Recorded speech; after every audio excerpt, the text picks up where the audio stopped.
welcome back to the Tailosive Tech Podcast. Ladies and gentlemen, I am joined by Nick and Sweeney and Randy. Two of the most famous people you will have the pleasure of meeting today, Drew. That's true. We got Nick on the show. A lot of people have been asking for this for years now. We've wanted to get someone on that has firsthand experience with. Well, go on. I have first-hand experience with Randy's new music video, and oh my gosh, is that thing intimate. He's like holding his phone and shaking it, and I'm just feeling like he's shaking my soul. It's pretty epic. In I know glorious 4K. You were glorious 4K shot on iPhone. HDR. I know where you're going with that, Nick, but I actually want to say a genuine shout-out that Nick took the cover photo of my song. That was Nick's doing. Oh. Yeah. Which camera? The Sony, the one that we're recording on with the lens we're recording with today. So this is meta in 8 different directions. Well done. Nick is one of the few people who had an early screening of the song. Where it's like, I'm wrecking my head around this thing, because he was helping me film Twilight. He was my DP for the Twilight music video. So we were in a music mood, and I was like, I'm working on this song, and I showed him a demo of it, and he was like, oh, this is really cool. Explaining the concept was like, this is how I feel like as a content creator and expectations, and I just want to be true to myself. And he's like, dude, this is gonna be a good song. And then later on that night, we went go take photos of sunsets and stuff. As artists do. Ended up some of it made it in the Twilight music video, but then Nick was like, we need to get you the next profile cover photo that's going to last a year. And there you go. You guys, since you guys have my my phone number, like you've seen, I've posted the photo as my avatar, unless you didn't get the update. I still have my Randy Memoji monocle. Oh.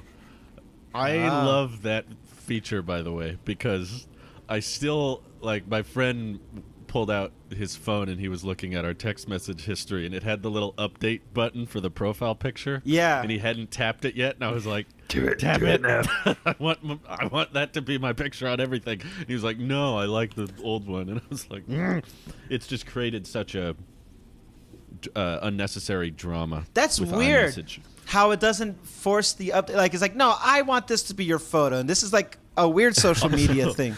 Special shout out to Sam from iUpdate. He updates his like, every week. Oh, that's funny. It's hilarious. That's funny. Every time I go to text him, there's a new one, and it's like slightly different. It's still a yellow background, but he just like adjusts the angle. He just wants to make sure that picture's up to date. Drew, look at Sorry to out you, Sam. No, out him. And while you're outing him, look at what Nick sent. That is an amazing. First of all, Drew's profile photo is gold, and mine is sophisticated with the AirPods. He chose a. Why is that my picture, Nick? Why is I don't know. For one, I did not take honest, that picture. I don't know. I just sent. Yeah, it was from know where it's from. YouTube video or Twitch stream or something. I don't remember, but I was like that. The Twitch streams. Yes, rest in peace, Twitch streams. Yeah. What are those? Got rid of those. When I did do them, I would export them to YouTube, and I would publish them before they had a custom thumbnail. And YouTube auto thumbnails will try to scan the entire live stream to. I think all it does is look for smiles. Oh no! I'm pretty sure that's all it does. It takes a certain moment at the very beginning, something dead center of the full video length, and then something at the very end. I feel like that's what it used to do, but now I don't see it doing that. It still intentionally will choose to stop the. Because I'm not smiling most of my Twitch streams. I'm just talking. This is true. But He's very sad. It's very depressing. All of the auto thumbnails are always me in a mid-smile because I occasionally will laugh. And that one that Nick is using was when I was trying to do the imposter meme from Among Us, where like the guy smiles really big. So I just did a big smile, and then YouTube was like, let's use that. That's the thumbnail. And then I got rid of it as quickly as I could, thanks to Nathan for updating the thumbnail. No, but Nick grabbed it. It lives forever on the internet. Randy's is a memoji for our audio listeners. Randy's is a emoji with a And monocle, AirPods. and his eyes are closed, and he has an AirPod in, which is perfect. I'm predicting And you then- did this when I got picked up on BuzzFeed for the I don't I speak think so. broke thing. This has been around since like I forgot that spring happened. of 2019. It's been around for a while. Is my emoji Yeah. video. Man. That's when I got picked up on BuzzFeed. And then we have the podcast gang group Mm-hmm. chat picture, which was when I was a lot heavier than I am now. I know that haircut really did a And number on you, Drew. Louise is in the background. Yeah, the haircut. That's where I lost all my weight, was a haircut. But Louise is in the background, despite Yeah, her not being in the group chat, which I find funny. And also Charlie, our old car, is in that picture, which we Hey. sold a couple of years ago. We don't have that car anymore, but I'm just like, that's It an is. old picture. We should It's get a a good new one. photo, though. And then I just got on my memories. I opened my iPad, and right there, 1 year ago, all of us with our prospective wives at Lake Murray, relaxing, Randy, having a cool time. And then I Prospective wives. I think you mean prospective wife because I don't have one. Oh, that's you what I do? said.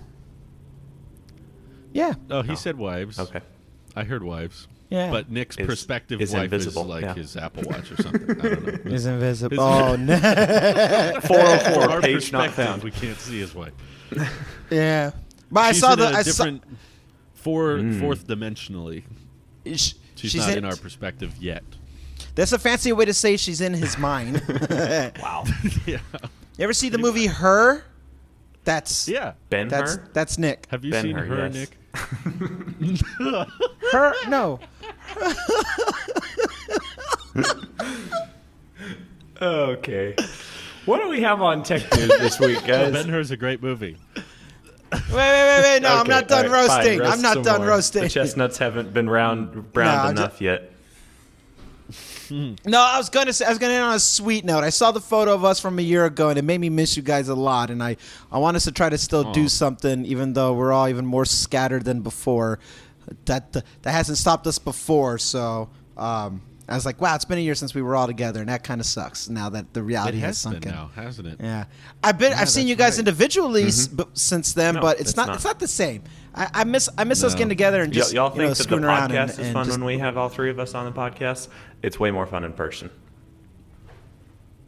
yeah. Oh, yes. Because it doesn't Literally, stop. it's a This is just 20-hour how we talk podcast. This all is day. true. People, you all act like people like these guys and they got to entertain and make the butt. No, this is how we really are. This is why we're shocked. Like the podcast even got to where it was. Like we're just talking. This was us And just it's usually tech stuff. yeah. literally. It's fun with occasional memes, Occasional, and Randy, come on. occasional Nice. wink, wink. Yeah. Constant. But now everyone's meme. ascending. Nick is a celebrity for getting like 2 million impressions on a tweet. 2.5 And now. congratulations, by the way. Congratulations. For those who may be out of the loop, Elon Musk replied. Yes, "Yes, this we need is sleep." true.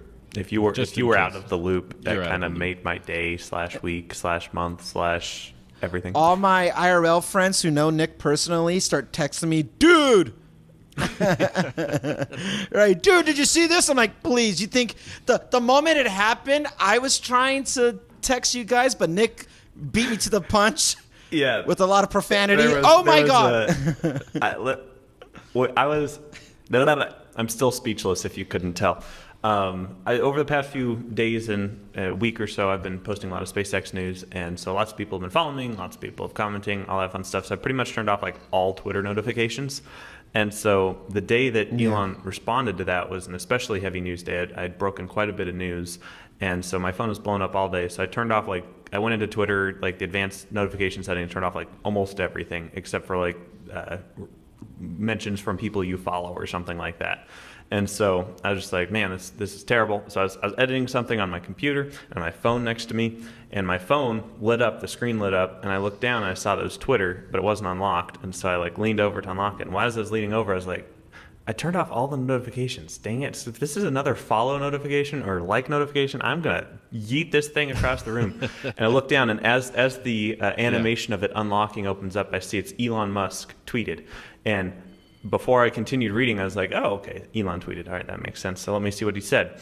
And it said, Elon Musk @ @Nicky and Sweeney, winky face. And I couldn't compute that for like 2 seconds. This is a not so dramatic interpretation of it. Are you flirting with me? I just like knowing. Sitting in a Starbucks, everyone was like, "What did this guy just do?" Yep. And yeah, so that was crazy. And now my DMs and all of my notifications are full of every single Bitcoin and Doge scamming bot out there. Little did I know, that is not fun. It's incredible that Twitter hasn't been able to I know, it's so take annoying. care of those. Like especially with how predictable they are. Like go to any Elon tweet ever, and then just have a rapid fire. Like Twitter mods should have just Machine a gun. one-click permaban machine gun. And you could just tap on the profile pictures and be like, "That's a bot. That's a bot. That's a bot. That's a bot." And yet every tweet has a million of them. I had about 300. Like, I of don't them understand why it's so replying complicated.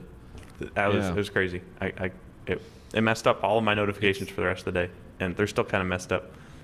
If you're not going to give us an edit button, Twitter, could you Right? at least Right? get on top of Totally. the bots at least? That'd be And nice. maybe not have verified That would bots. also be nice. Like, Yeah. how backwards logic is that? You can have bots Verified. that are doing crypto scams that are verified. It's like, they No, won't no, no. verify me. They refuse to. That's because but- you're not a journalist. Right. Have you seen that Gus Johnson video about Twitter verification? Oh, it's wonderful. People should check him out. Basically, it's like, hi, I'm a YouTuber. I have a few million subscribers, and I just want to let people know this is my Twitter account. And you're like, oh, you want a verified check? No, I'm not giving you one of those. Hi, I'm a Twitch streamer. I have like 4 million followers. I just want to let people know this is my... Oh, you want one of these check marks? Yeah, I would love it. No, you can't get one. And then he goes up to this little kid. And the kid said, he picks up a piece of paper just with crayon markings on it. He's like, did you write that? Are you a journalist? Here, give this to all your friends. Have all these check marks.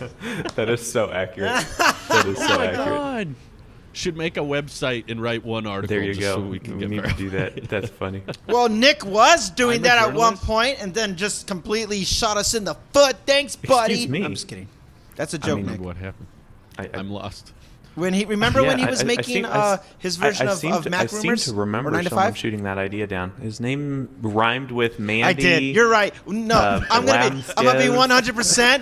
100%. I'm not even gonna front. I shot that down. Okay, we're gonna be honest. We're gonna be transparent, Nick. All right, let's do this for our listeners, and even evidently Drew. We didn't have this conversation with Drew. Nick was like, "How about having a dedicated Tailosive app?" I'm like, "Dude, that sounds cool." It's like now it posts it curates everything right there to a single location, and if we can get the app to acknowledge that as a view, so it still counts towards the Google AdSense and everything like that. And it's everything called. works. We call this app YouTube. And we call this app. And I was like, "This is a great idea for." We call it DrewTube. Excuse me. Oh no. All right. Whoops. That's a Twitch. Biggest mistake. That's the final Twitch thing. That was in his skit. So for all our listeners, DrewTube. Hashtag. That's why I hashtagged it. Okay, Fair so enough. we called this app DrewTube. And Nick was like, yeah, and then we're going to have like news articles to talk about this, that, what's going on. And I paused and go, Nick, I'm failing to see the disconnect because he wanted the app, but then he wanted a website. And I was like, the app should take priority because the app will pay us. And then he goes, yeah, I'm going to be honest with you, man. I'm just trying to feed my ego and compete with like 9 to 5 because like I always wanted to do that. I want to be a publication. I was like, oh, okay. Yeah, I don't think that's a good idea right now, man. I'm going to be honest. I think the app to have videos is I didn't more think it was a bad idea. prevalent. Personally, It wasn't a Would bad ask me idea, at the but it time. wasn't a great It's too late time now. or really good motives. So that's why it didn't happen. And this conversation happened like back in 2018, 2019. So, y'all. Oh, okay. So, Speaking of conversations that happened a long time ago, have you guys caught the Oh, Mark Gurman story about the conversation between Oh my Elon and Tim? gosh. Bro. no. Look No. at my- Do you think it's real? Look at my Twitter, Randy, while I'm in a monologue here for a second. Dude, that is Yeah. probably Okay, go the ahead. funniest thing I've ever read. Well, Yeah, my yeah. first question before you even monologue is, do you think it's real? Do you think that's accurate? I'd say there's a greater than 50% chance that it's real, but a less than 75% chance that it's real. Yeah. What? Somewhere so somewhere in between the 50 middle. and 75% chance I'm- that this is real. I'm gonna lean on there's truth to it, but we're not getting the full context of the conversation, and it sounds more crazy than it really I think is. we got the full Wait, context. wait.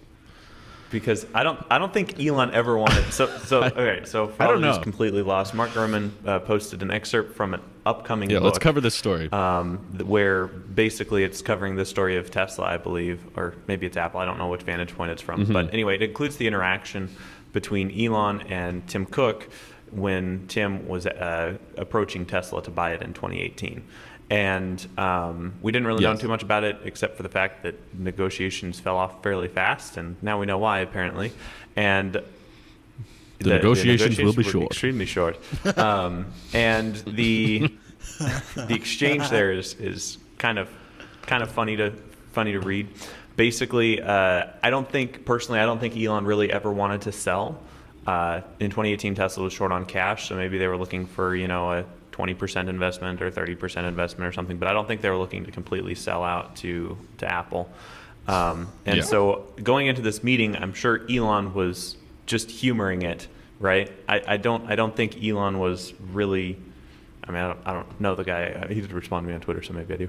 But pretty much, You guys are best friends. Practically, he stays over at my house, Yeah. and we have sleepovers, and we just stay up all night talking about stuff. Like, it's lots of fun.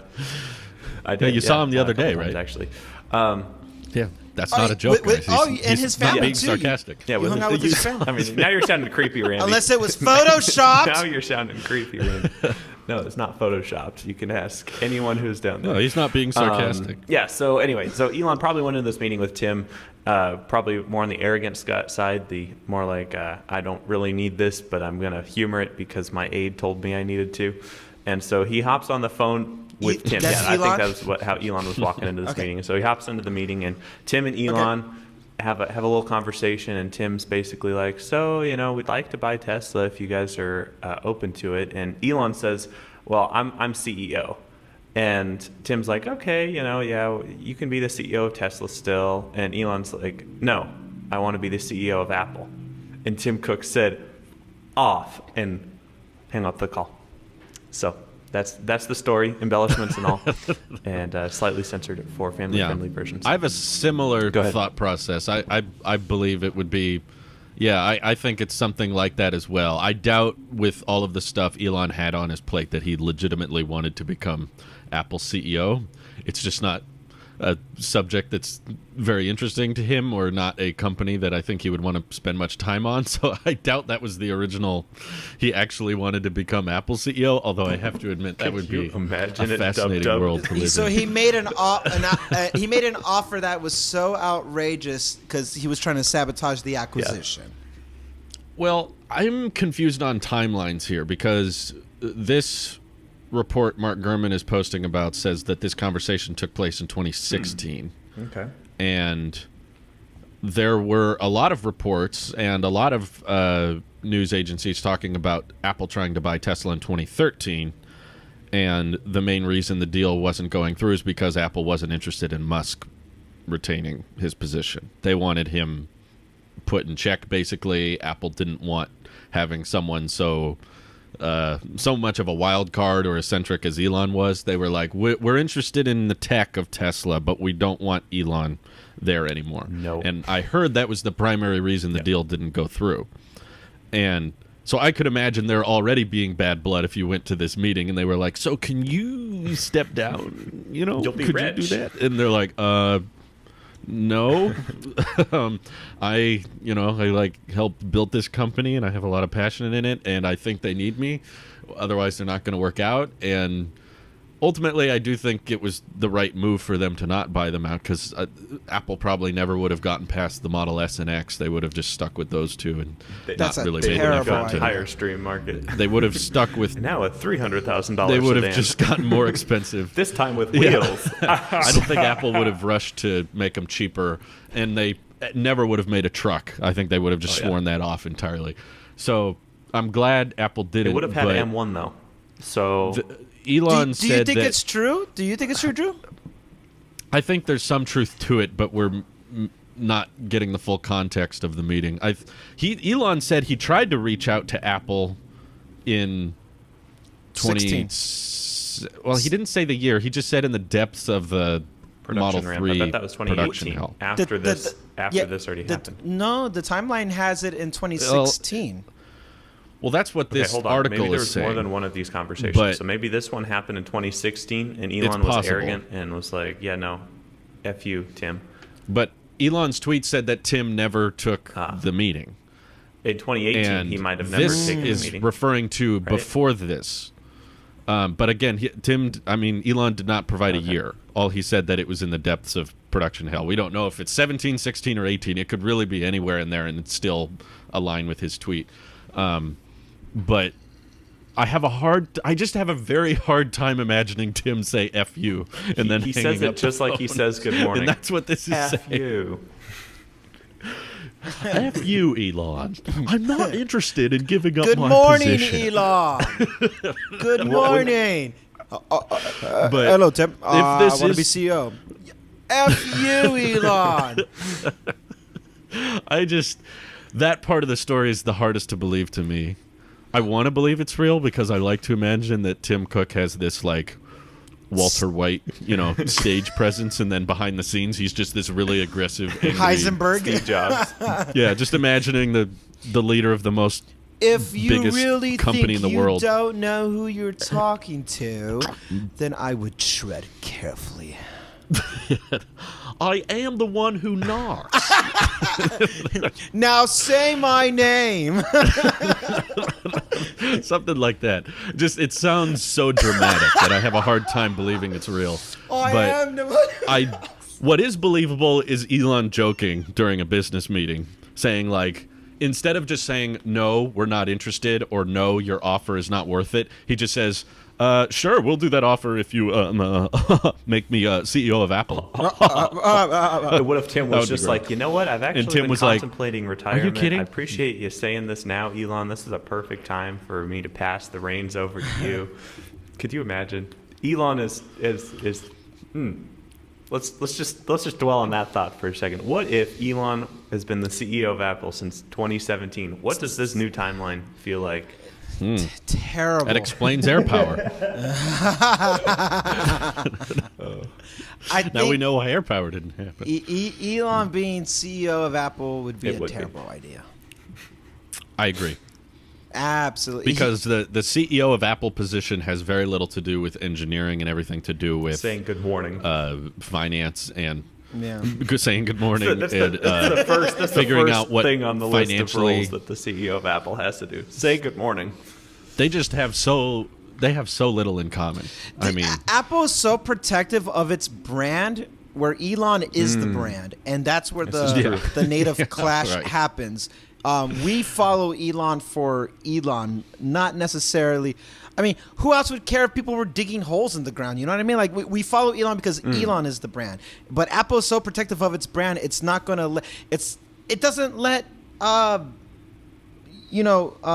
for lack of a better word, influencers represent or work for Apple because it's so protective of its brand. It's like, no, we control everything top down, left, right about it. And whereas Elon is like, you guys can be our marketing, and it's pretty good. And it's a whole different mindset. And honestly, Elon is he's too out there for Apple. You know what I mean? Like his personality totally. type, just how he is as a whole. Like Apple's the company I'm that will s- go a million miles not to offend anyone too greatly. They're like, okay, so And there's such wordsmiths about backtracking Yeah. something where it's like it was a good idea because they came up with it, when they're like, okay, we messed up on the butterfly cube mechanism didn't keyboard. work in 2001. It was a fabulous product. But no, it's a flawed idea. Fabulous. I don't think Apple has even commented on the butterfly keyboard. They, I don't think they've said anything on it. No, since but they got rid the of way it. they had to address like the whole Bengate situation with the kill touch and all that because of the lawsuit, they were such Yeah. wordsmiths about it. Where they're like, well, this is things are meant to happen. Like they're very good. They're business smart. They're brand smart, and they do everything that a company should do to protect its investments as well as its life support, because it's a living, breathing entity as well. Whereas Elon is our version of Tony Stark, where he's just going to throw money to the wind and just build a tunnel and make a flamethrower and do all this stuff because he's got all this time and money. But unlike everybody else, I think his intentions are so good that it caused everybody else to kind of be like, maybe we should look at making better EVs. Maybe we should look at not going into space and all that stuff because he's so out there. His mind is on a whole different frequency. I'm really deep in this Elon book I'm listening to. The Ashley Vance and one? so I believe the one I'll let you know. The only one I think that's on He's not Audible. that into it. He doesn't know who wrote it. I don't know who wrote it, but I know who it's about. Wait, yeah, that's the Ashley one. You're Vance right. You're one right. is pretty good. Yeah, I think it ends in 2015 though. So like Ashley should totally make a second one. Like he needs to get on that like stat. Need to have like a 3-volume. But with the book, The though, story's still going. with me feeling how Elon is and just kind of understanding a more in depth of his upbringing and his character, I could see this meeting happening, and I could see maybe not Tim Cook necessarily saying "F you" and hang up, but I could see Elon. He is a troller because he doesn't. Elon can't be bought, if that makes sense. You know what I mean? Like he. Too rich to be bought. Well, even like when he was doing Apple the whole has $2 trillion, so X.com or whatever, like he takes advantage of a situation to help fund something, but he's not trying to be the richest extravagant guy in the room. He sleeps on couches in conference rooms.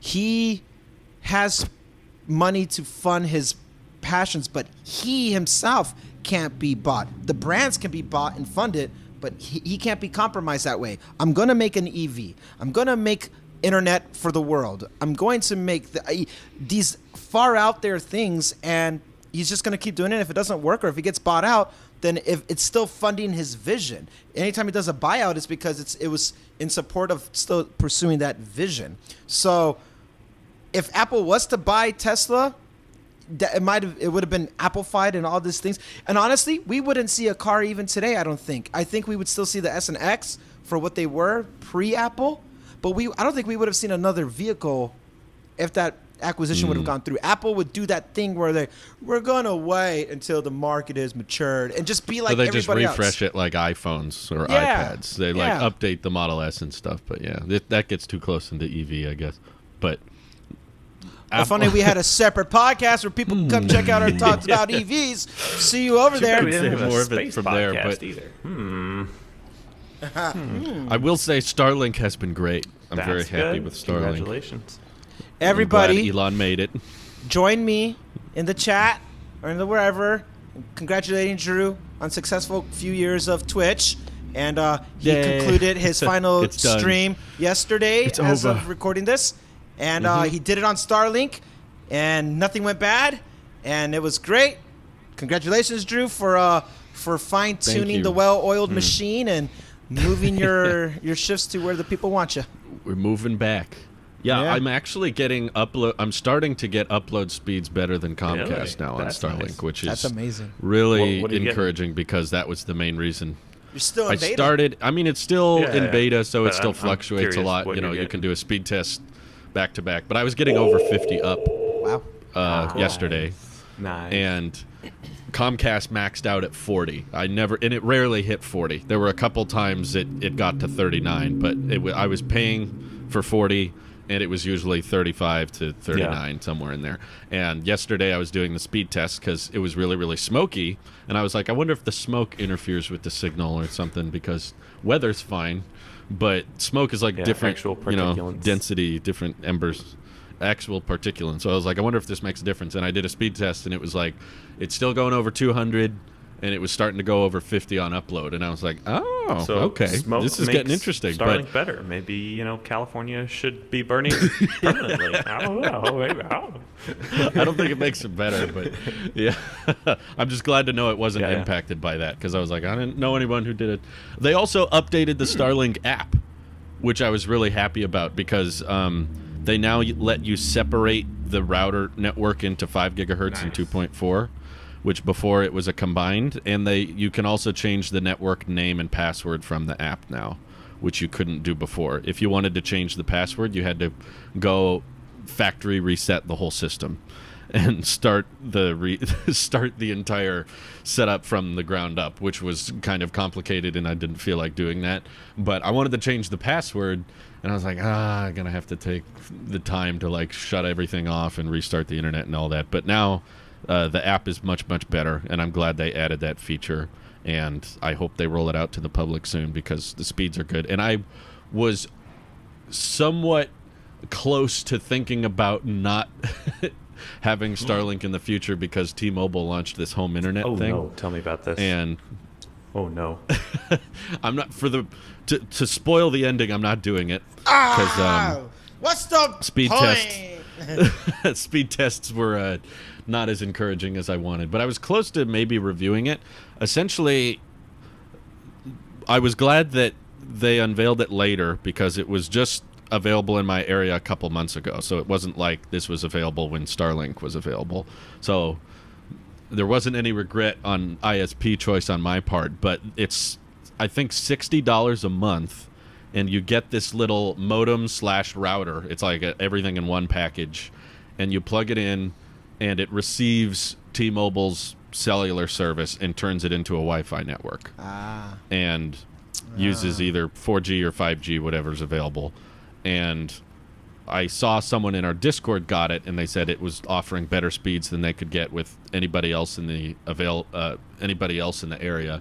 So we did the speed test on my phone because I still had the test drive app, and the download is really good. That's if all I cared about was download, I would be very tempted to switch to Most people T-Mobile do Home. only care about download.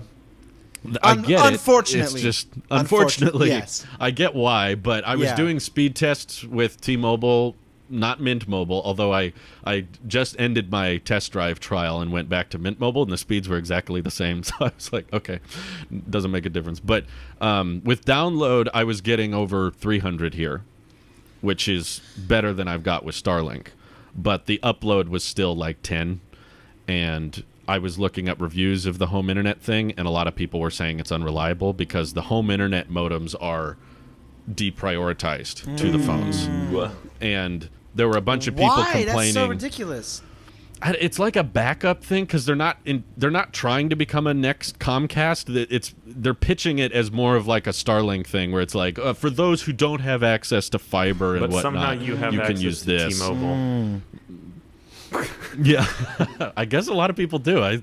People in the Discord were like, I live out in the middle of nowhere, and we end up using our phones for internet. I mean, that's what my family did. But for me, at least, my personal experience, 'cause T-Mobile's never been reliable in the boonies, you know?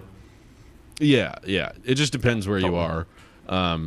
So the upload is not a really impressive, and also there are a lot of people were commenting that like there's no warning when they do maintenance on the towers and stuff.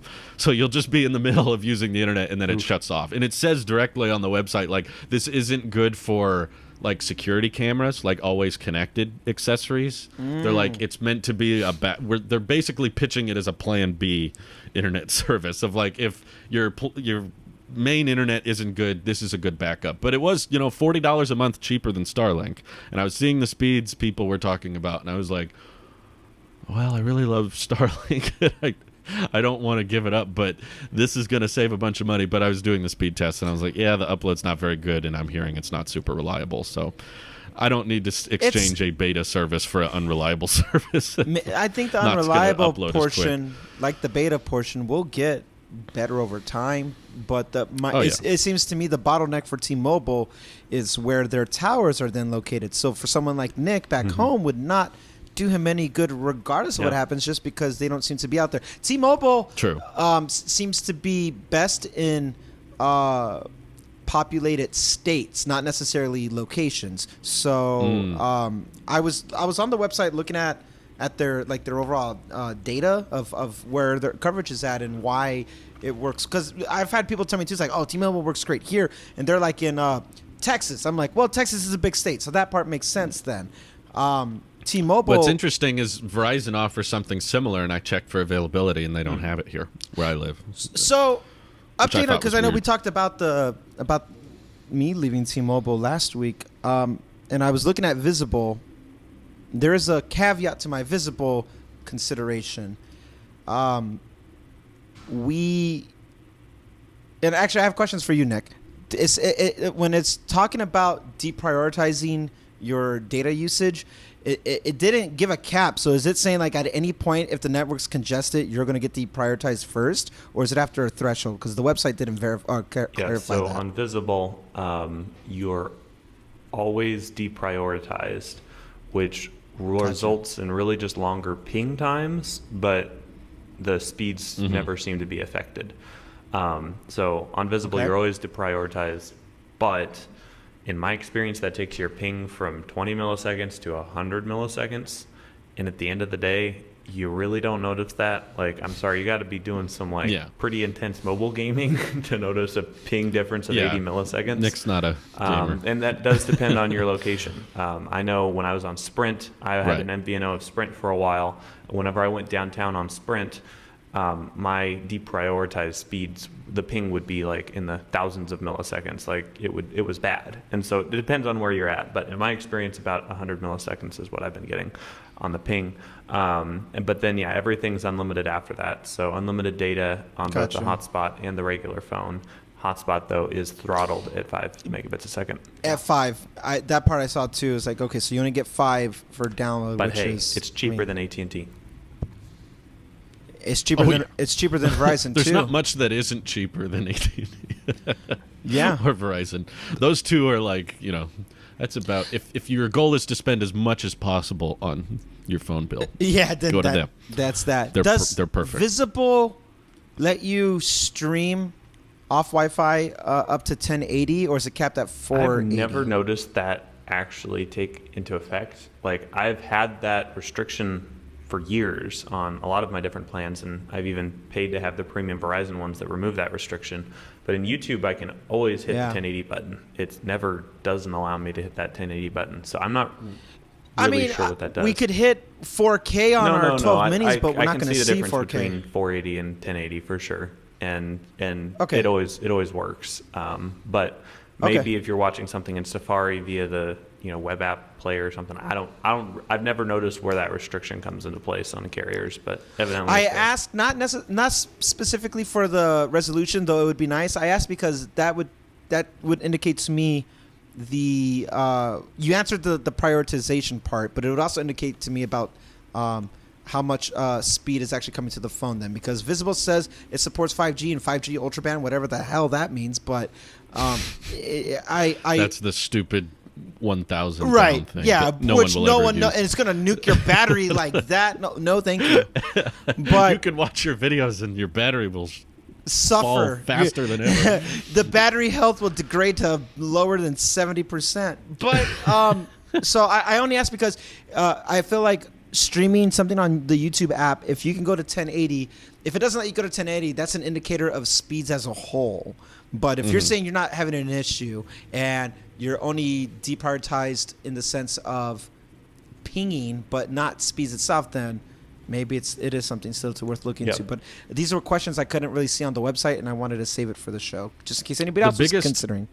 The biggest problem with recommending carriers is that it's just always going to depend on where you are. It'll be a totally different story for Nick than it will be for Randy, and that's why I think the test drive feature is so important, and I wish more carriers would offer that, because giving people a test to know, is this actually going to work where I am, or is it going to be garbage? I don't want to spend $100 on signing up and getting everything booted up just to find out that I can't get any service where I am. So I'm glad T-Mobile offers that, and I hope more people can too, because I really wished that we had better signal for T-Mobile out here, because I would love to move to Mint. I would not do I wouldn't do unlimited. I'm staying under 15 gigs. I've been looking at my data usage being out in town. I'm like, okay, so this is my new norm.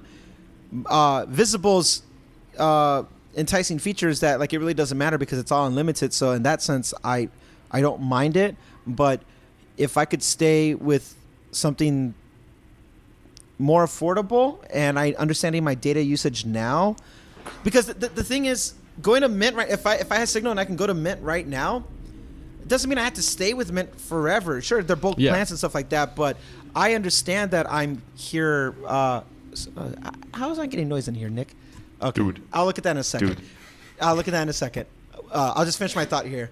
I know that my time here is limited, so I would like to try to align mobile usage with my iPhone the same way. And Mint seems to be the best way to save the most money for times that like, okay, you're going to be here for an X amount of time or what have you. It would make sense here. Unfortunately, T-Mobile doesn't seem to be powerful here for the next couple of years, so it's sad. Because I like anything that Ryan Reynolds is involved, admittedly, Oh, yeah. It's cool. I like intuitive, futuristic approaches to like do everything from the app. You don't need to talk to somebody. No overhead. Do this, do that. It's just kind of reinventing something that doesn't have to be so legacy about like going to a store, getting all these fees, getting this, that. You don't need all that. So, all right, Nick, what's going on? Fill We me.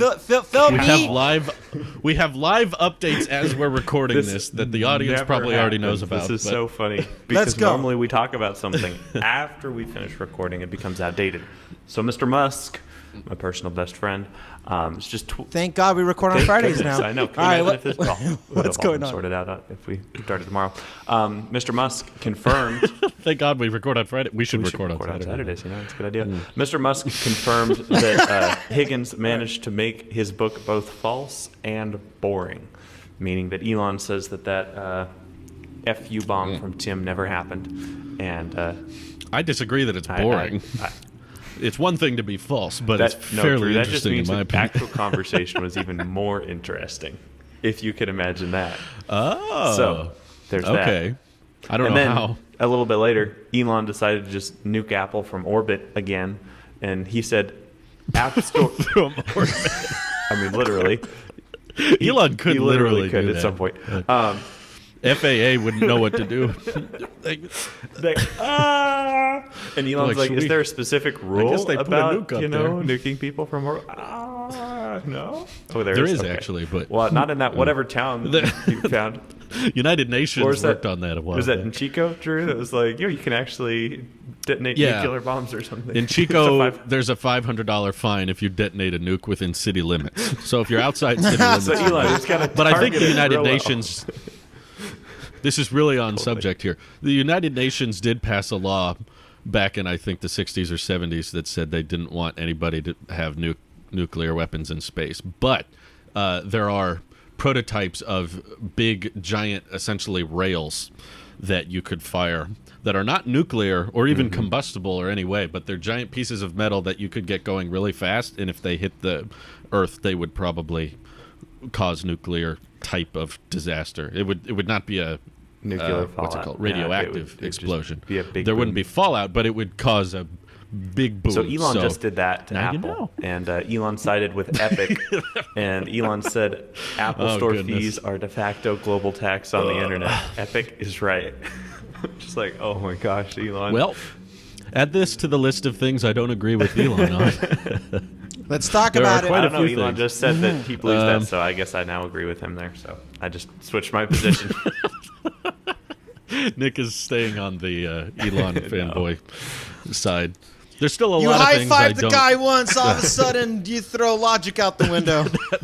If you high fived a man, you agree with That's- everything that's he's how it ever works. said. That's how For the record, I have not That's how high-fived a friendship man. works. But First of all, can I just say the App Store is not the internet? it is on the internet. I mean it. I don't mean even it. think it is. It's that we talked about this in web development. Oh my God! I remember something from school. It happened. I never thought this day would Actually come. is using something from But yeah. school. Everyone, take note. There was a time when I was in college where they explained to us the difference between the internet and the web. What's the difference?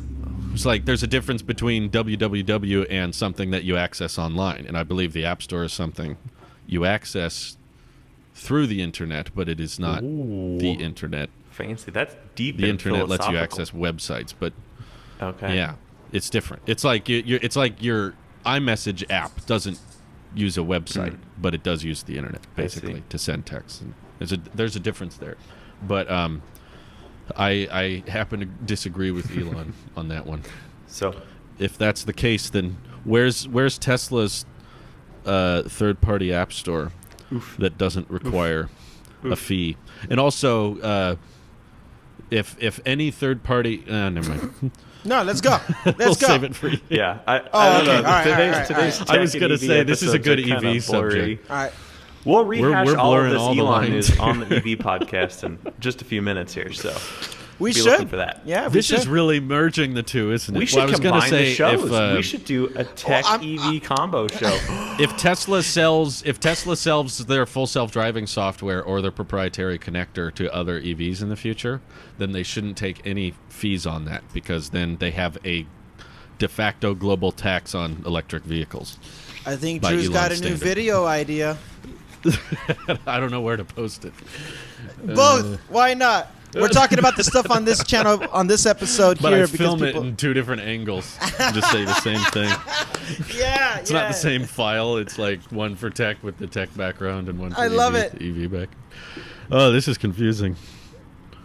This is why you need Twitch Drew and Drew 2 back, because this is where you can do both things at once, all at once. So, does this mean? Okay, hang on. I'm trying to understand. I'm trying to understand Elon's position on this. Is he saying Epic is right because Apple is controlling the internet based off of their platform? I want to play devil's advocate, but I don't understand the position. Help me, Drew. That's what I'm saying. It doesn't. I know. Well, help me. let me You're just better call at him this. and You're better at we'll this get than him on I the show am. here. Yeah, let Elon. Elon know we're Yeah, confused what by do you his mean by position. that? I want to just say his boomer is showing. His like the App Store is not the entire internet, but he's acting like it is. He's acting like Safari doesn't exist. You know, people can sign up and pay for things But directly if he's to saying businesses the only through way the you web. can get to things is through the App Store because that's the preferred way, because that's what things are optimized for. But that's just not true. I Google things from Safari. I don't ever use the Google Yeah. app. I've never downloaded the Google app or the Google search app, whatever. Me neither. I use Marquez does, but I yeah, don't. he does. Yeah, I don't use the apps for anything but except for a hyper specific cause. Like Twitter is more optimized, YouTube is more optimized. But even then, I kind of hesitate with the app on YouTube because now the pip just doesn't work anymore. So that's the thing. But I use Safari for all internet research and anything I'm inquisitive about. I have a bad habit of not even using Yelp when I'm trying to find, like, when we go to like say we go to DC and like, oh, let's go to a restaurant up here. My wife will go to Yelp and like, oh, this one has so and so, and I just go to Google. I go food around me or something. But in Safari, I do it such a bad way. Or I'll do it in the Maps app.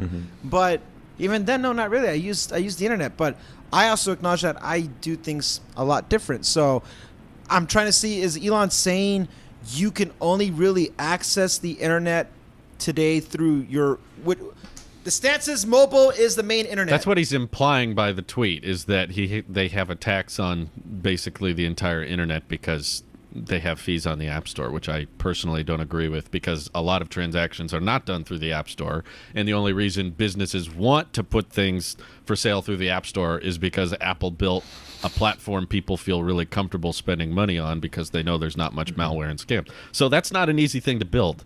Yeah. And it's the same thing as a grocery store or a Walmart. It's like saying, Or to know, take they the have- to take the analogy a little bit further, Costco or Sam's Club. You got to pay membership fees to get Yeah. into those.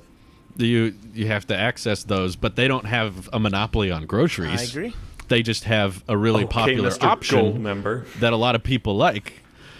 You know, like a ton of people want to go there because Costco or whatever has. I don't have a Costco Me neither. membership for the record, but I know a lot of people that do, and people go there because they've built a store and a platform and basically an area that people feel comfortable going with.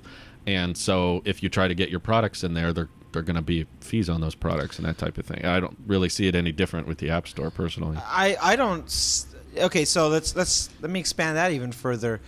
When you go anywhere outside of a digital marketplace, there's a tax that is either a sales tax or like Oregon doesn't have a sales tax, but they get their money in other means and stuff like that. But there is a tax on services provided as upkeep for infrastructure, as upkeep for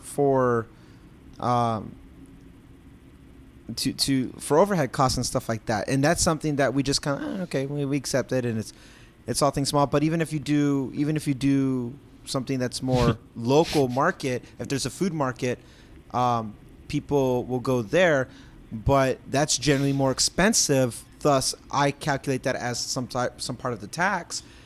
If organically grown, local source stuff has always been more pricey. There's a cost of doing business regardless. Even when we use Safari and we do something, it's not free. This goes back into the privacy thing. We become the product at that point, and so it's not even really free at that point. But to say that the App Store is our barrier to entry to access things, and if you want to, as a business, want to put something on the App Store, you have to pay to be online. My first thought is people like us, if we wanted to do something, and we've entertained the App Store, we've done, things like that has gone through the App Store, but we would be more prone to do something with Squarespace and have a website or a link tree or something like that, because our business, utilizing the infrastructures that are provided, like the podcast or Spotify or YouTube, comes at the cost of people wanting to pay those platforms a rate, or maybe they won't. If you're not paying with the premium services, you're paying through ads, just watching ads or listening to ads. And our business, as the business side of it, doesn't cost really anything out of our pocket in the same means as that we have to go through Apple.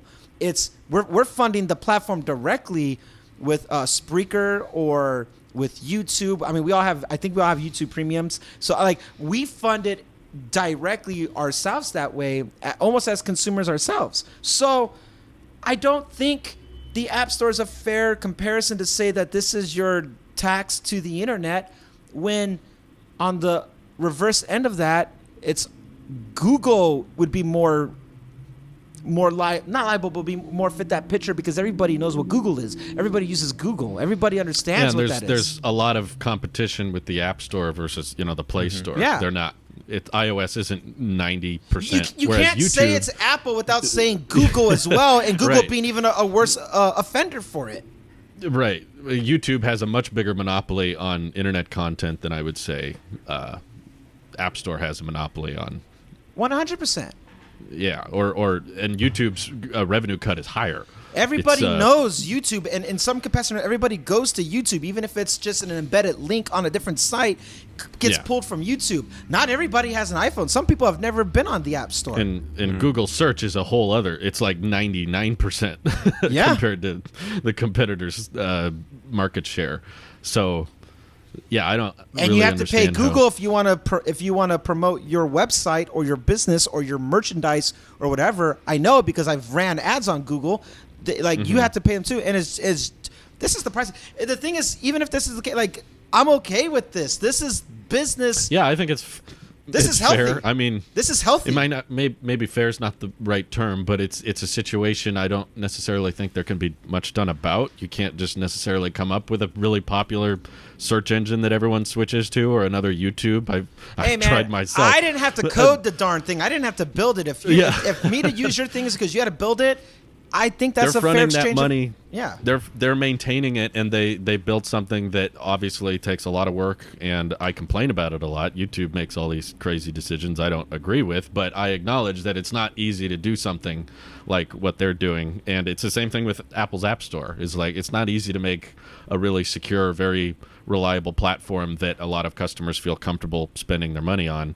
And it makes sense to me that the maker of that platform would want a cut of all the revenue, because you're putting your app somewhere where people are known to comfortably spend money. And if we started allowing alt app stores and anybody can start making their own platform, it's way, way easier to get into malware and having less privacy and less security on the platform, because now you can just have any developer from anywhere put apps. I mean, Elon, look at all the bots you have following you on Twitter everywhere you go. Like, imagine if they could put any app they wanted on any iPhone. They would be putting all kinds of scamware out there. And I think Apple wants to protect that. And, again, Apple's not dominating the market as much as Google's dominating search or YouTube dominates video And it's content. a business. Like, my God, this isn't a charity. We know what this was. All of it. Oh yeah. Like this is a for-profit, Yes. pure American, capitalism society, and the internet's the access to the internet is for all intents free, but even that's not free because you have to pay then service providers, ISPs cost money too. ISPs or carriers. Like nothing is free. It's almost like there's just no accessible. such thing as a free lunch. Indeed. Do you think Except for Elon that sandwich is that trying Brittany to get made Randy the other day. That looked really yummy. I did not eat for the rest of the day. That thing was huge. I was getting hungry watching you eat that sandwich. I wonder if Elon is it trying to helped me for get the people. Oh, good. Is Elon trying to get people wanting him to become CEO of Apple by saying, "If I was CEO, I'd get rid of the App Store fee"? I'm not sure how Apple fans would feel about that. He's a troll. He's just trolling. No, when I ran the poll on how people side with the Apple versus Epic thing, it was fairly overwhelmingly Apple sided. But I guess that makes sense with my audience. But even outside of that, how the court case is going, it sounds like it's leaning towards Apple in favor. I think Spotify had a better argument, personally, than Epic did. So if you want to side with someone, I wouldn't side with Epic, personally. How was Spotify's position different? Because they're saying that. Well, Spotify didn't intentionally break TOS to get Right. themselves banned and then tell all of their fans that it was Apple's fault. Right. Epic knowingly and intentionally built a whole marketing campaign and then broke the App Store terms and conditions knowingly so that they would get banned, and then they told their whole fan base that Apple banned us, it's their fault. It's like Apple didn't change anything. They were just enforcing the same laws they've had for 10 years now. You guys changed your policy intentionally knowing it would break the rules and then got mad about that. So I thought that was scammy and sketchy to just act like Apple changed their policy when they didn't do anything different. And Spotify was not being allowed to advertise sales in the App Store. Apple was preventing them from saying, "Hey, we're having a discount on Spotify Premium." That's or something. right. Yeah. And I was like, yeah. that seems kind of mean or kind of unfair that they can't do that. Yeah. Maybe it's more complicated than I think. Maybe there's some rule about you can't have a link in the App Store that forwards people to a web page that has a subscription. I don't know. There might be more complications to it, but I at least thought it sounded more fair, and Spotify wasn't trying to turn their own audience they were Apple's changing everything. It felt Spotify like they had more of exists for where it's at, and they're not trying to. They're just trying to do their own thing. Spotify is trying to be the all-in-one audio thing with their podcast now, and they're their own thing. And Spotify has a lot of outside of it, podcasts. They also have a lot of Spotify exclusives with music. I found out not with like Billie Eilish isn't going to have a song that's only on Spotify, and it wouldn't be on Spotify for 5 months. She's got a lot of Apple contracts too. Right. Oh, yeah. But what she can have, for example, is Billie Eilish can have a Spotify performance song or something, or a Spotify studio thing. I've seen some audio artists and bands do something like that, where they're like, "Oh, this is a Spotify original reimagined of the song to sound a little different," and it's just a promo thing more than anything. The same way Apple allows previous albums of anybody to then have a bonus edition, and they can go in and add bonus tracks to it after the fact, instead of pulling the whole album down, taking away all that analytical data and metadata and all that, and they're able to do stuff like that. So it's considered the only version instead of here's the album and then here's the deluxe version. It's just all in one. Yeah. Apple does that. So stuff like that, Spotify's just doing its own thing. And if some people like the UI better, some people like the playlist better, because now why would you go to Spotify? Because maybe curation's a little bit different. Maybe you like having Joe Rogan as one of your main guys and you can only watch it there. You know what I mean? Now they're doing a lot lot of exclusive content. They are type of thing. And maybe they like it all in a single app. Maybe they don't want to have a podcast app and a cast whatever Google forecast app. I forget Google's one. Maybe they like having it. I like the simplicity of Spotify's one-stop shop for everything. That's cool to me. And if Spotify can one up that one-stop shop to say in our own app you can see when we're having sales, discounts, promos, and you could do it within the app, I do support that. And if Apple says no, like you said, Drew, maybe there's underlining situations about. That's the tricky part. I don't envy Apple. This is a very difficult discussion they have to make because moving money is a hard thing. You can't make rules for just certain app developers, which is a shame because that would fix a ton of problems. Yeah. If you could just say Spotify can have a premium button, but not like nobody can have a button that we don't get a fee on, right? Then it's playing favorites.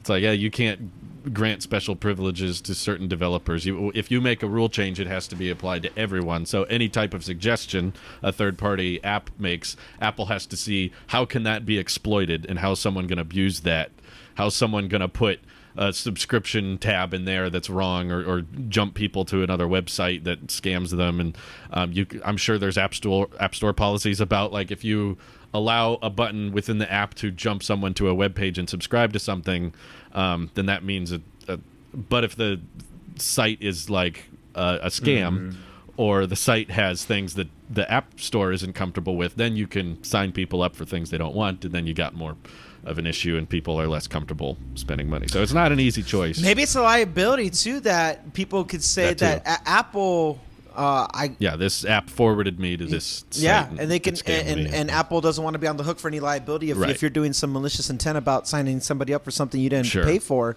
Apple would have a hand in that, and they don't want any liability on that. And that part makes sense too. It is tricky. There's no right answer. It's not an easy answer. It's not I get people's concern with Apple becoming too powerful or just having too much of a control over the internet, but I just think that the alternatives are also not good. Right. So, like, I don't know. It's a really interesting debate to be had, but I think it's important to look at it from both perspectives. And the Elon tweet doesn't feel like it's looking at it from both perspectives. It feels like a one. Where do you side on it, Nick? Personally, I would have to agree with Apple as far as not wanting to allow every Tom, Dick, and Harry to do whatever they want on their platform. But at the same time, as someone who, when we were working on that Tailosive app, which we mentioned more times today than I think I've mentioned it in a year and a half, but it's not happening. Exactly, it's not happening. But like we that was a big discussion point internally when we were trying to figure out how is this going to make money. Are we going to monetize it through the App Store? Is that going to be? But then back then it was a 30% cut. Now it's 15% for small devs, which is good. That's cool. Which is great. Yeah, I'm glad they reduced that. Or are we going to find some other different ways to do it? And then what about people who subscribe on a Google device and then move over to iOS? What happens with that? And anyway, just like a lot of this external questions come up when you're trying to figure out, okay, do we do it on a website with like a Stripe membership and get credit card numbers basically? That sounds like a lot of work, honestly. And so Apple bundling it all together and just being like, it's going to cost you 15% now, and you don't have to worry about it. You literally just get a check every month, and that's awesome. So yeah, I appreciate what Apple's done. So yeah.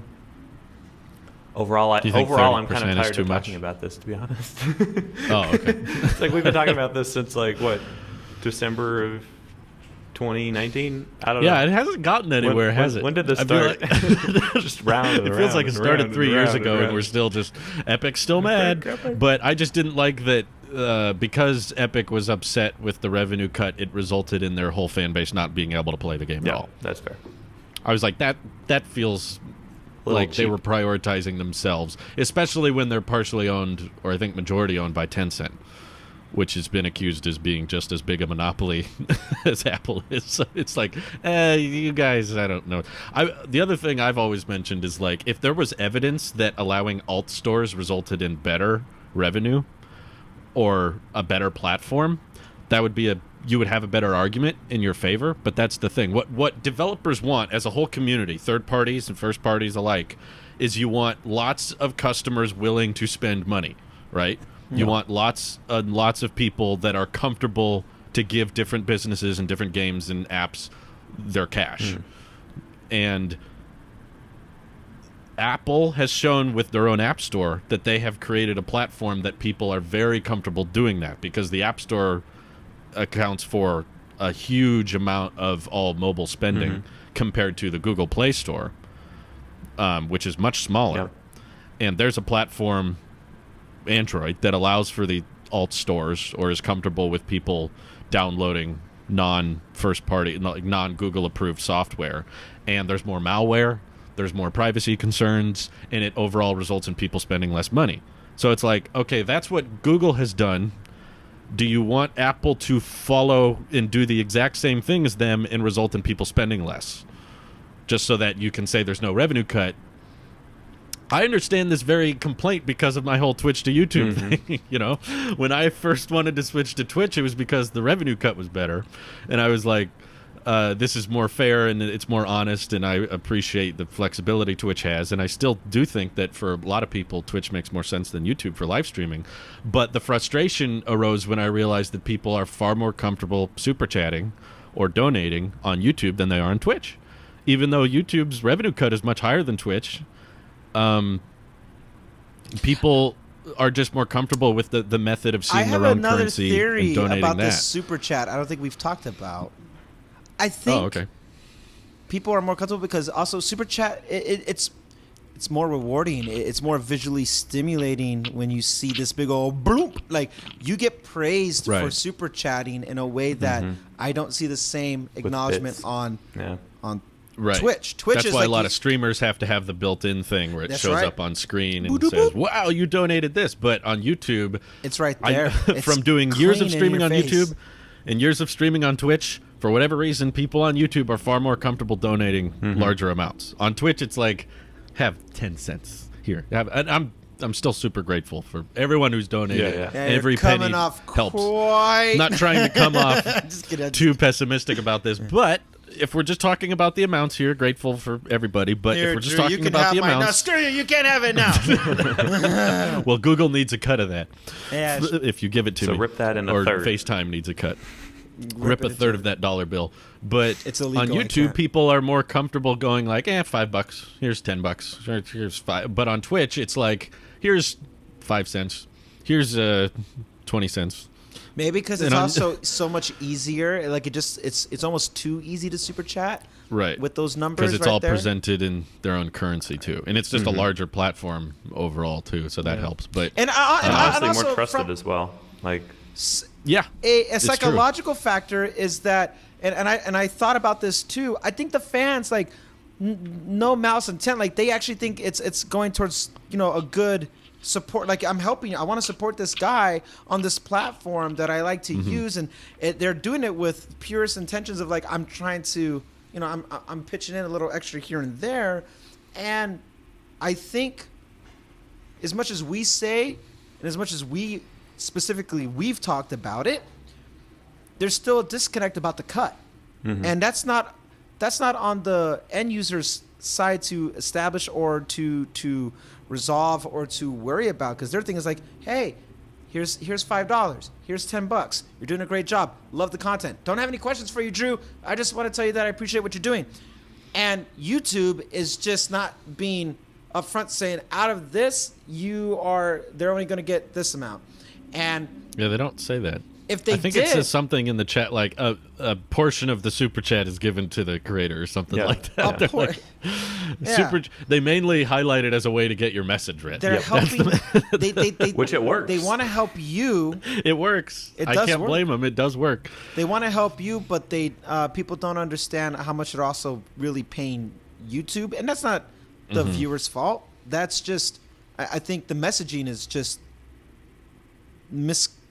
intentionally misaligned, because YouTube's happy taking the money, and Apple gets probably the same thing. Apple Yeah. probably gets that same criticism of like, they might have some rule that says we don't receive 100% of the.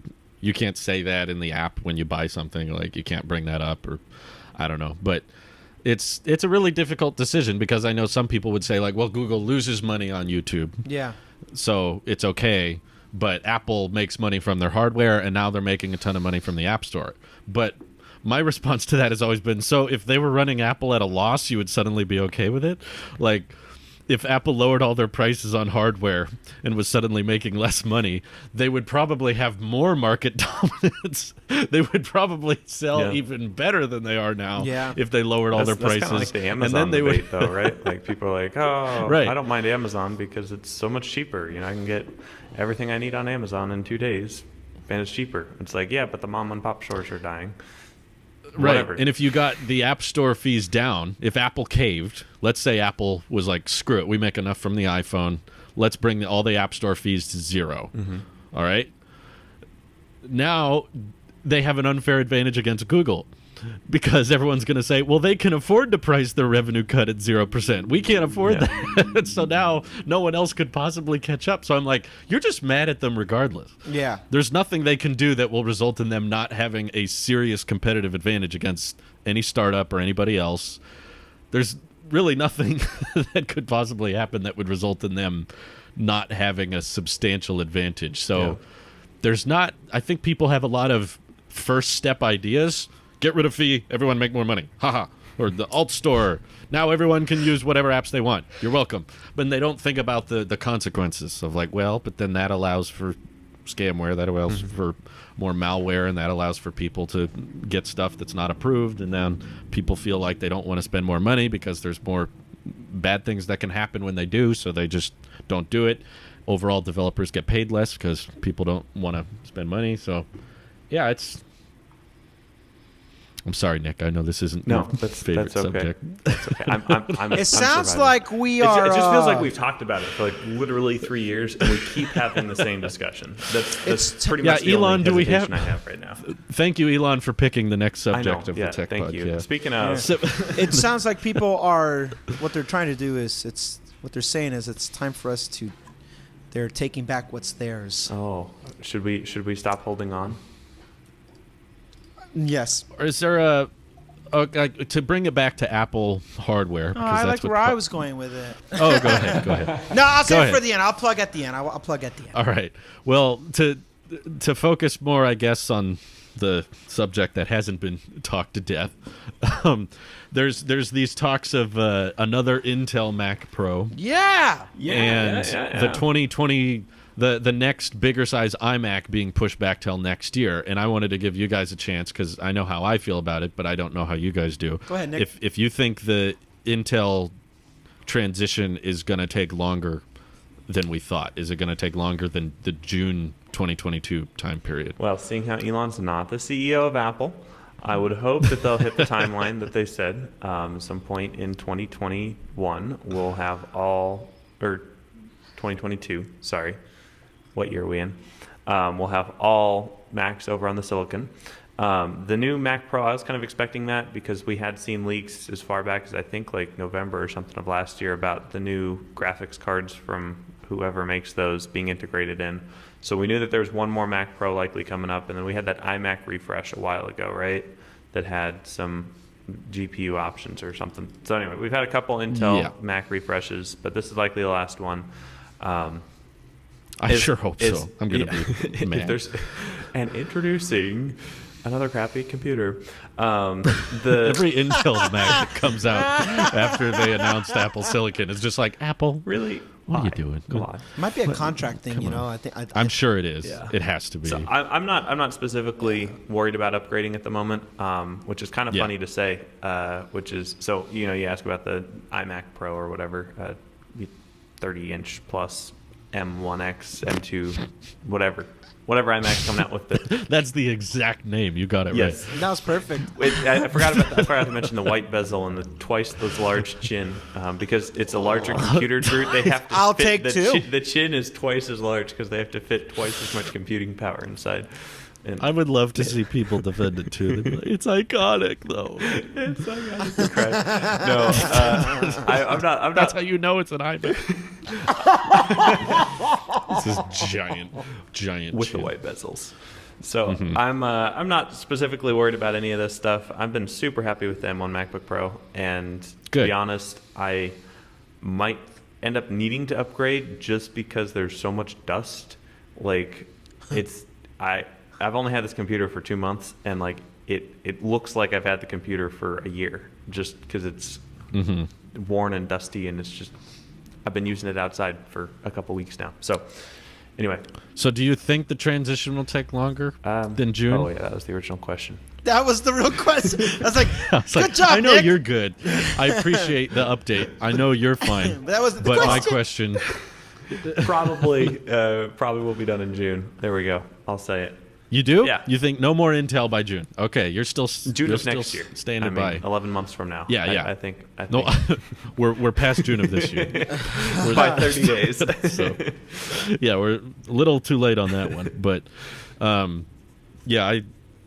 because the latest leak was saying that the next Intel Mac Pro we're hearing about won't launch until 2022.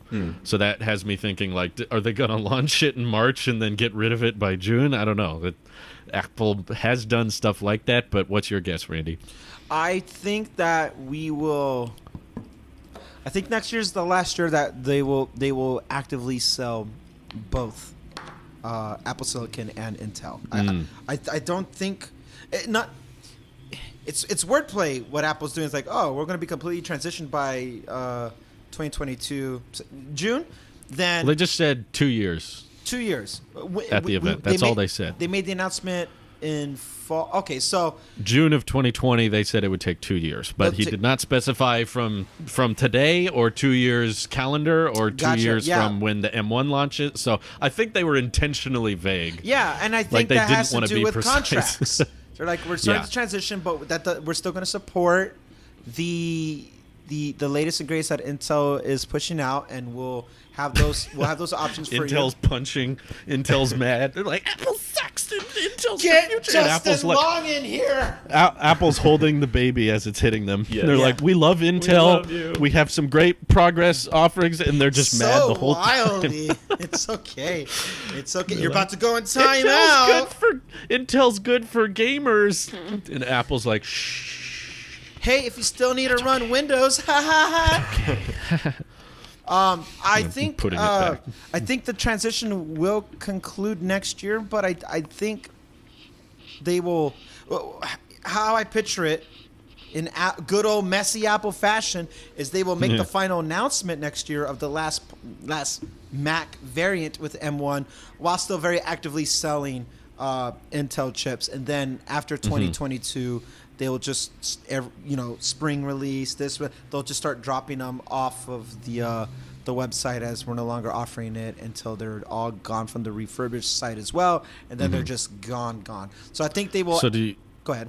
do you think June is when there's no longer any new Intels? I don't count certified refurbished because that's not mass production. I don't think June is long enough. If so it'll be later. because we got the bigger iMac, we got another Mac Yeah. Pro. MacBook Pros we're getting in a couple months, so that MacBook Pros we're getting in a couple months, and if we don't, then who knows at this point? I don't give up. care anymore. I I give up. Yeah. Who cares? Listen, I don't care anymore. It'll come when it comes. At least I got my Sorry. money's worth out of the MacBook Air. I'm happy there. So, all I know is I was at a Best Buy yesterday for the first time in forever, and I checked out that 16-inch MacBook Pro, and I was like, I forgot He how licks you're as his beautiful lips. as the day I lost you. I was like, oh man. I was looking at that giant keyboard and how thin the bezels on the 16-inch look way thinner in person than they do on the website. And I was just like, ooh, this is good. I love it. I also saw the HomePod Mini for the first time. Oh, I got to listen really? to that. That was cool. I Wow. loved it, yeah. He goes, that's the a thing. opinion did not change on it, but I never reviewed it, and I finally saw one in person and turned it up all the way, and I was like, this is good. I like it. Yeah, if HomePod I like it. or Siri or whatever could just get my stupid stuff fixed, that'd be great, Apple. Because, can't play this song. What song is this? Oh, it's this song. Then play it. I can't find that on the App Store. I hate you. I hate you. I hate you.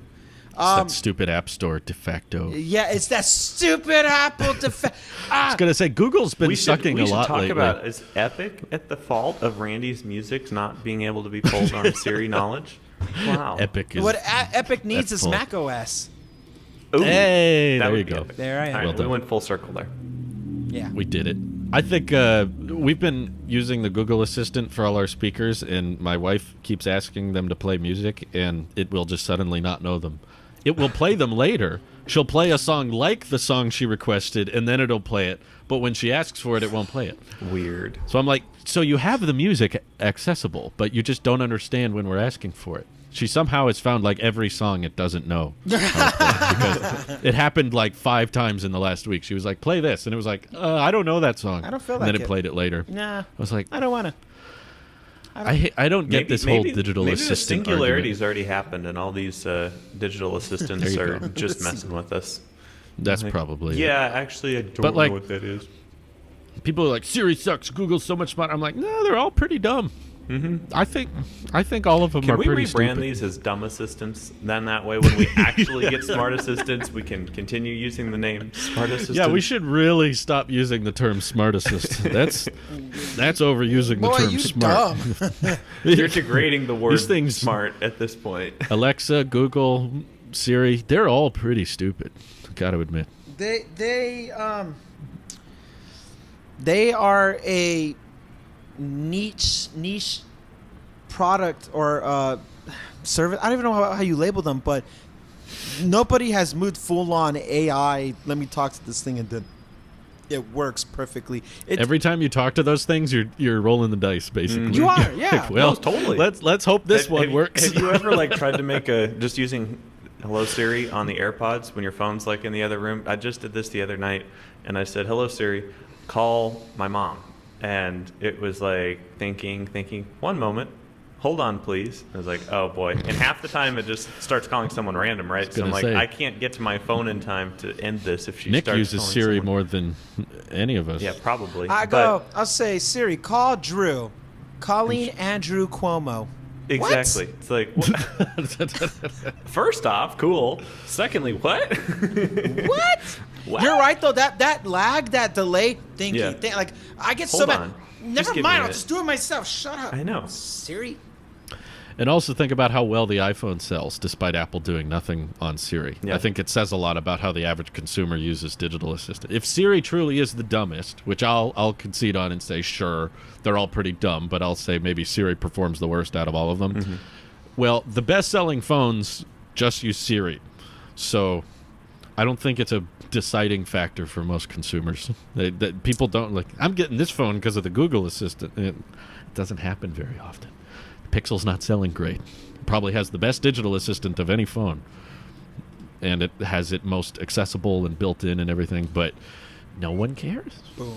No one thinks it matters. Oh well. I think you're right. I think average consumer, average whoever user, they might not even know what Siri is. I'll be honest. Yeah, that probably exists. I bet a lot of people don't know who the Google Assistant is.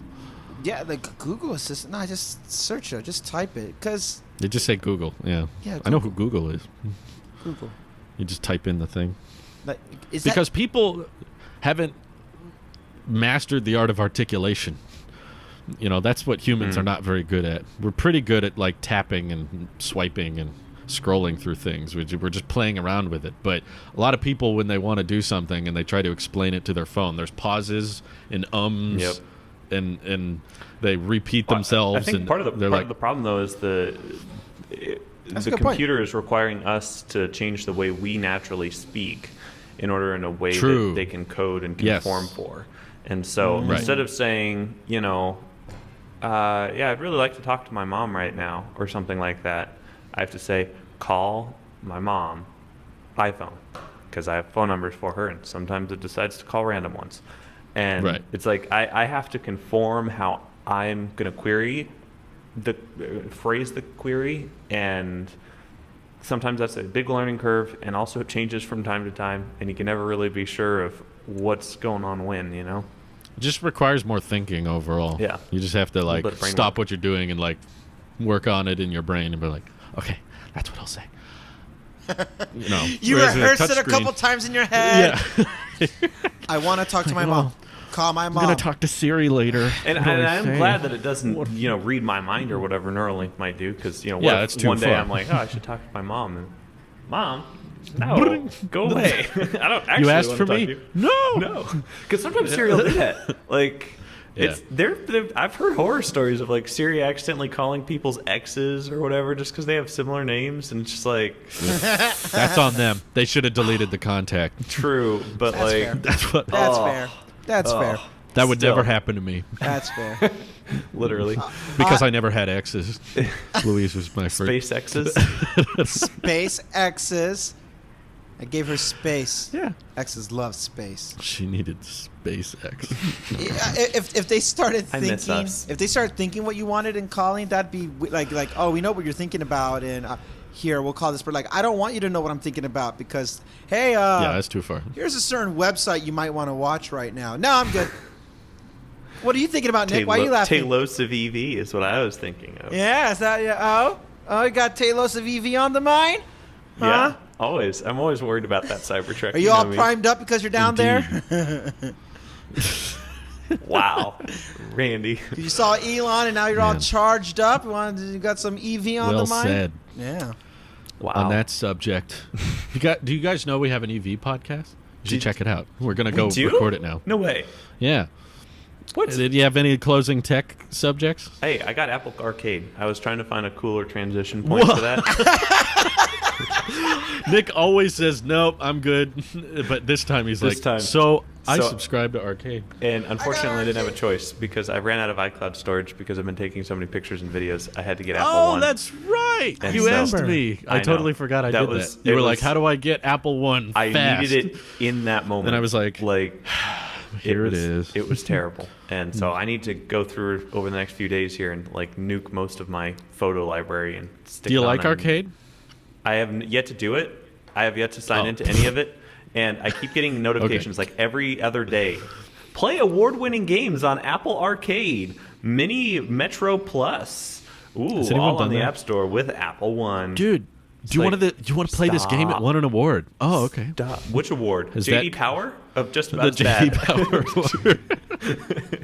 I've just never heard that conversation of like, I like this game. It won awards. Wow. Yeah. So anyway, must be that good. was that, I got Apple One, but I'm not going to keep. Are you that going to pay for permanently. Apple One? Not permanently. I mean, I'm paying for it. I think I actually get a free month trial if I remember correctly. But Yeah, I was going to wait for trying to be finished on Apple TV Plus and then Yeah. get Apple One just so I could finish that one show. oh yeah, I guess I have Apple TV Plus again. I could see what that. Yeah. Yeah, I don't know. I needed the storage. I maxed out my 2 gigs. 2 Can terabytes. keep up with Dickinson. Yay! And it was- Connor loves Dickinson, I heard. Yeah. I don't. Unironically. I don't. Anyway, Without iron. That was so Unironically. bad. That's so bad. Oh no. That's bad. oh, There's your true. dad jokes Wow. for the day. Okay. Bye. Bye, everyone. Take care.